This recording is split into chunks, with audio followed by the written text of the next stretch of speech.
सचिन, ये उस दौर में एक दो इम्पोर्टेंट काम हुआ जो बिहार पुलिस ने जो बहुत शानदार काम किया। जो जो आईपीएस विनय तिवारी हैं, वो बहुत ही इंटेलिजेंट ऑफिसर हैं। उनके बारे में खुद डीजीपी गुप्तेश्वर पांडे ने कहा कि हमने बहुत ही इंटेलिजेंट ऑफिसर को इस काम पे लगाया था, और उनके वहां पहुंचते ही, विनय तिवारी के पहुंचते ही हड़कंप मच गया था।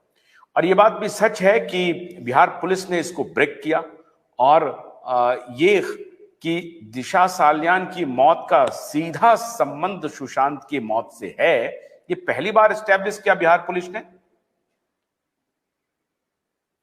बिल्कुल। और उन्होंने सारे कॉल डेटा रिकॉर्ड्स उन्होंने लिए, और उस कॉल डेटा रिकॉर्ड्स में चुड़ैल चक्रवर्ती का बहुत सारे लोगों के साथ कॉल डिटेल सामने आए। उसमें एयू भी सामने आया। हालांकि उसने झूठ बोला कि वो किसी और का है, लेकिन सभी लोग जानते हैं एयू किसका नाम है। और उस कॉल डिटेल रिकॉर्ड्स में बहुत सारे लोगों के साथ उसकी बहुत बातचीत हुई, सारे डिटेल्स बाहर आए। और अभी वो सारे सीबीआई के पास है। I don't know which agency, maybe it was NCB who took out all the records. They have given it to CBI, and अभी जांच चल रही है। So CBI has to come up with, see, the ball is in the court of CBI. हम लोग वही describe कर रहे हैं जो हम लोगों ने देखा है, सुना है, यूट्यूब चैनल्स हो या सोशल मीडिया हो, या मोस्ट इंपोर्टेंटली अर्नब गोस्वामी का चैनल हो। जितना भी इंफॉर्मेशन है हम लोगों को वही से मिला है, और आज हम लोग वही डिस्कस कर रहे हैं। तो सोशल मीडिया पे भी बहुत सारे एसआरएफ हैं जिन्होंने बहुत सारे वीडियोस और ये एनालिसिस किया है। बहुत सारे लोगों ने एनालिसिस किया है। फॉर एग्जांपल रूप कुमार शाह जी का जब नाम आया था, और जब रूप कुमार शाह जी ने आके पब्लिक में स्टेटमेंट दिया, सो बहुत सारे एसआर वॉरियर्स ने ये भी दिखाया कि हाँ, रूप कुमार शाह जी मौजूद थे 15 तारीख को, 15 जून को रूप कुमार शाह जी मौजूद थे। He was attendant.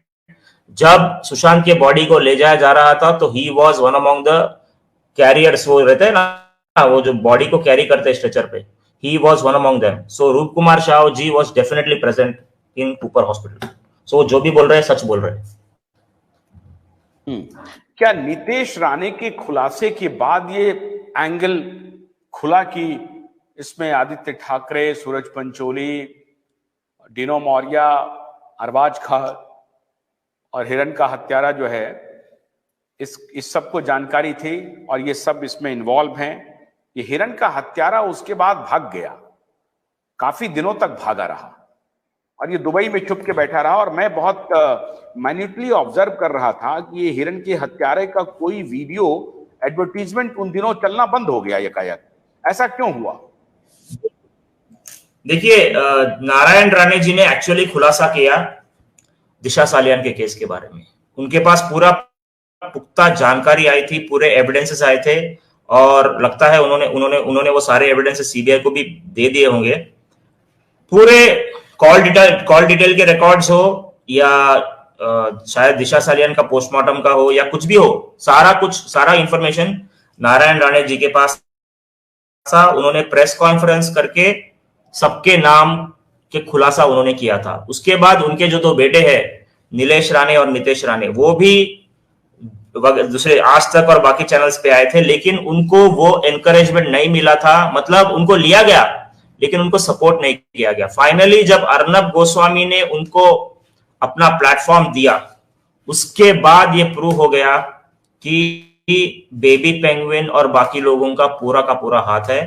In fact Arnab Goswami ने पूरा दिशा सालियान और सुशांत सिंह राजपूत का केस ही पूरा एक्सपोज, मतलब पूरा का पूरा केस ही उन्होंने सबके सामने एक्सपोज कर दिया कि ये है केस।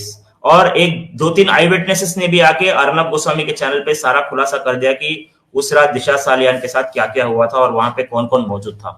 तो अर्नब गोस्वामी का ही स्टेटमेंट है कि मेरा जो बटन है, मेरा जो फिंगर है वो बटन पे है, एक बार मैंने वो बटन दबा दिया, इसका मतलब सुशांत और दिशा सालियान का केस पूरी तरह ओपन हो जाएगा और सबके नाम आ जाएंगे। तो Arnab Goswami was the key person in exposing Disha Salian case and Sushant Singh Rajput case, and especially the connection between Disha Salian case and Sushant Singh Rajput case. इसीलिए हम सभी एसआर वॉरियर्स अर्नब गोस्वामी को बहुत धन्यवाद करते हैं, और हमारा हीरो अर्नब गोस्वामी है। और जब अर्नब गोस्वामी अरेस्ट हुआ तो हम लोगों ने चुप नहीं बैठा था। हम लोगों ने जो कॉल कैंपेन किया था, ये किया था, और हम लोगों ने बोला था कि अर्नब गोस्वामी को किसी भी हालत से बचाना चाहिए। और हम लोगों ने तो कहां कहां लेटर्स भेजे, कहां कहां कॉल्स किए। इनफैक्ट इतना पब्लिक प्रेशर बिल्डअप हो गया था कि जनरल जीडी बख्शी, पुष्पेंद्र कुलक्षेत्र जी और बाकी सभी लोगों ने मिलकर एक लेटर लिखा था, एक ग्रीवेंस लिखा था प्रेसिडेंट ऑफ इंडिया को। और उन्होंने जाके प्रेसिडेंट ऑफ इंडिया, जब उस टाइम पे रामनाथ कोविंद जी थे, उनके पास वो लेटर भी वो सौंप के आए थे।